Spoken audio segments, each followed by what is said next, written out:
going to be a great day because this is new mold day. And not just any mold, but the mold that we've been working on the prototype for. And so this is the first mold made of this. Maybe several more will be made. We'll just have to see if anybody wants it. So, join along. It's going to be a great adventure. If you're new to the channel, welcome. Please like and subscribe.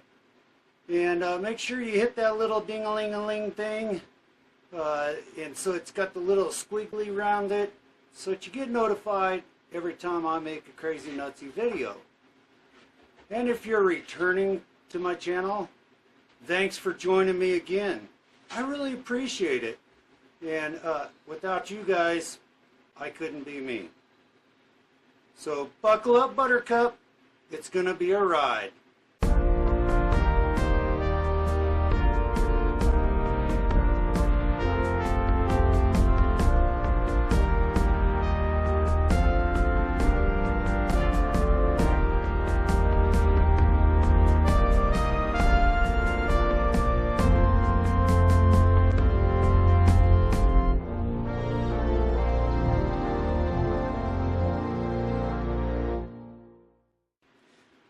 So I had to go to the VA hospital in Denver.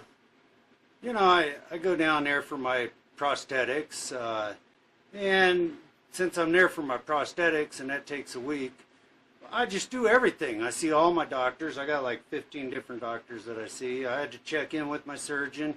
And anyway, the prosthetist notices on my leg these little rashes that I get. You know, because when you think about it, when you wear a prosthetic, you slide this rubber thing on it, sticks to your limb, okay? And rubber doesn't bleed or breathe very well. It's kind of like wearing rubber gloves all day. And so, you know, sometimes you get these little rashes. But she says to me, she says, man, we're going to send you over to see dermatology and see if we can't help with that. Okay, great. GoPro.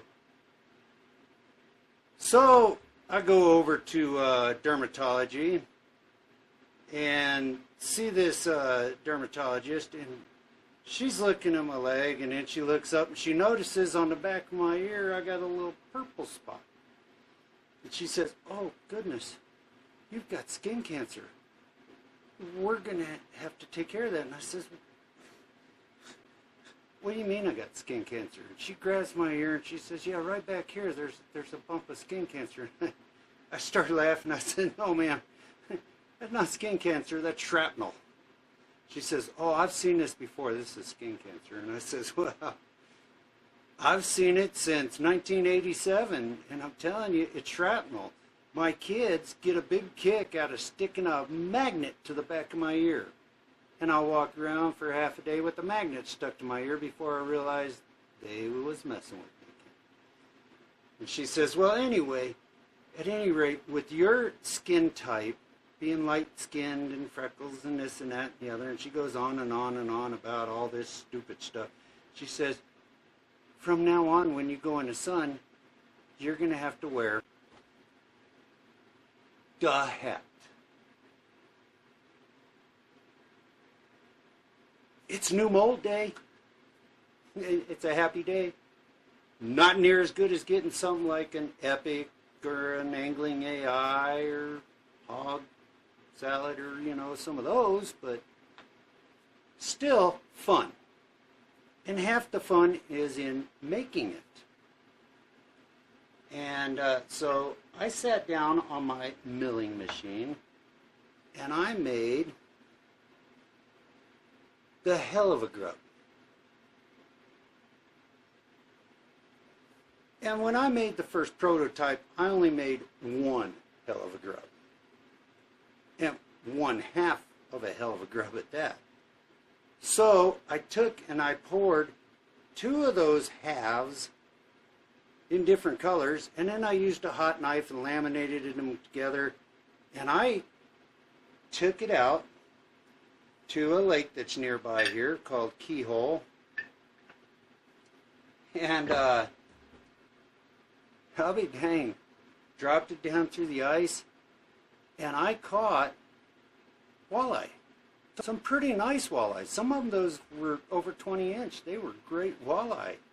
Right through the ice with the Hell-uv-a-grub. After a couple hours of fishing, I ran right home and I fired up the milling machine. And now you got to understand this milling machine. If you've seen some of my other videos, or if you've seen my Instagram post, you've seen my milling machine.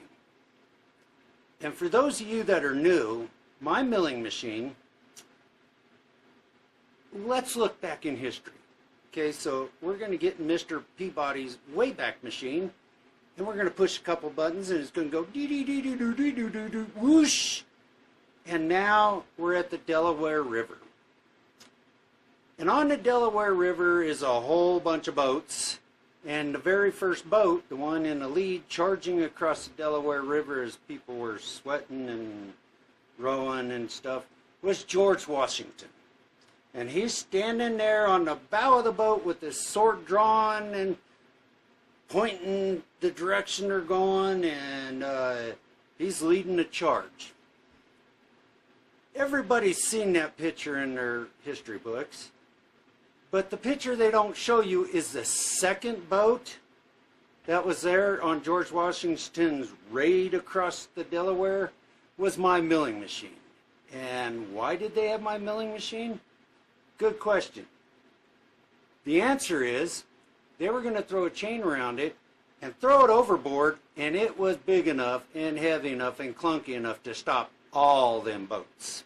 So if the current got strong, over went the milling machine. Thank goodness it was during the winter and the river wasn't very high, and so they didn't need my milling machine, and anyway I ended up with it.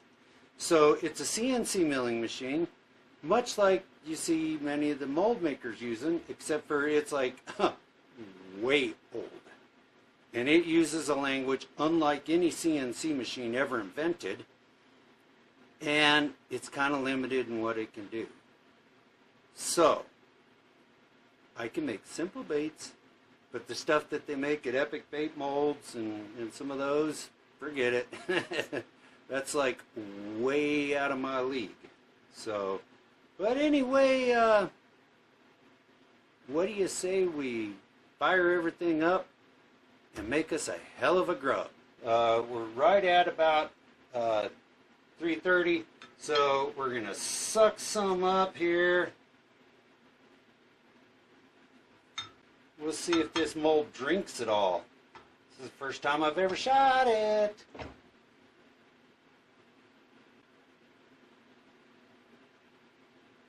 Nice and easy, slow and steady wins the race. At least that's what the turtle claims. I still think that they wrote that book wrong and the rabbit won. Squirt the rest of that back in. Yeah, it's a drinker. Top that off.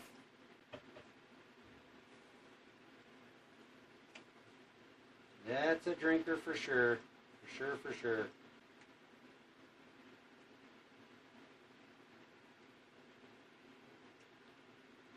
Get rid of the excess here in my injector. Okay, ladies and gentlemen, boys and girls of all ages, step right up, step right up. Let's open this mold and see what we end up with.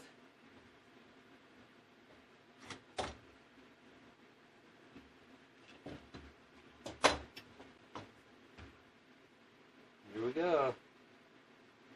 Here's some of that stuff. The mold's a little tight. See how this is going to come out of here. Everywhere at once, not where I want. Look at there. Holy mackerel. No, I'm not going to let you look. That is like the coolest thing in the world. Look at that. Lighting's not very good here. That's kind of a good looking bait. I'll tell you where this came from. I'm going to grab my skizzers. And I'm going to proceed to trim these off of that sprue. And while I'm doing that, I'm going to tell you where this comes from. We have here, and I don't know, I think I've seen them when I was stationed back east in the Army and stuff. I can't remember. That was almost 100 years ago, I think, according to my kids anyway. Well, what we have here is these little bugs called water striders. And they got 4 legs that are kind of long and skinny, and they just kind of sit on top of the water, and they got a little flat body. And they look kind of like a grub with legs, but most grubs are round, perfectly round, and I wanted a grub that instead was rather flat, had kind of a flat profile. And so I just shallowed up my mill and I put these little legs on it, and I think that kind of looks somewhat like them little water striders. So I'll show you how I hooked this up the other day, because I was in a hurry, didn't have a lot with me, but what I did have was these little bitty football jigs, and I think these are 1/8 ounce or something. They're actually too big for this little grub. I wish I had some smaller ones, but it worked. So they're the smallest football jig that Do-It Molds will make. And I figured out that if you lay that on there, that hook is going to come out right there behind those back legs. So I went straight down the middle. I know you guys probably can't see this very well, but if I don't do it this way, I don't see it at all. That's what happens when you're a blind old fart. So I was out fishing with my son the other day. He actually was watching me rig up something he didn't quite agree with. And he says, "Dad," as he's laughing at me, "you're old and you've lost your mind." Guess who caught the very next fish? Yeah, the old guy that's lost his mind. So, what I found is by going just a little bit further back on that hook than you normally would, it makes that butt stick up kind of like a water strider. It also forces those legs down onto the water some more. So, and when I threw this in there, right, it was like this when I dropped my line, and it started to dive, and all of a sudden it went whoop, whoop, whoop, whoop, whoop, and about that third little whoop, whoop, a walleye would hit that. And I think, I'm not real sure, but I think it's because I did it with that little bent body. Made it kind of jig nuts and crazy. I mean, it didn't want to go straight. I would imagine that if you pulled this back just a little bit, made that hook come out just a little earlier, see, now that body's not bent. That body's nice and flat. And I think if you fished that way, it would fall straight down. It would just go like a rocket going down to the bottom, which might catch fish. I don't know. I didn't try it that way. You know, it was kind of an accidental hookup, and I said, hey, wait, that's the way they actually look. And I've watched them swim around in the water, you know, when you go up and you scare them or you try to catch one, they'll dive down under the water and they just dart. It's crazy to watch them. I mean, it'll make you absolutely nuts. It'll give you a headache if you stare at them too long. So, but anyway, that's the Hell-uv-a-grub. I think it came out all right.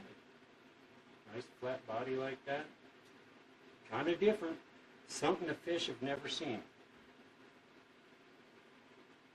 It's almost like a grub on steroids. Thanks for watching to the end.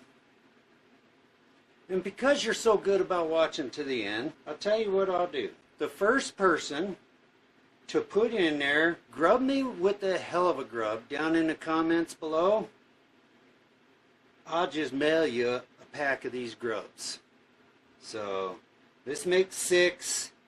We'll call it an even dozen. I'll send you 2 runs of it, and I'll just send it to you, just because you watched it all the way to the end. You know, a lot of people, once they see the bait, they bolt. But since you didn't, you get the grubs. So, thanks for joining me. Please like and subscribe. I tell you, this has been a fun adventure. It's always fun when you're trying something new, something that hadn't been done before. Thanks again. And if I don't run into you on the water, I'll be right back here in the baiter hood, change my shoes, put on my sweater, and away we'll go. We'll be seeing you. Do fish eat water striders? Be sure to like and subscribe. Hey, thanks for clicking on this video.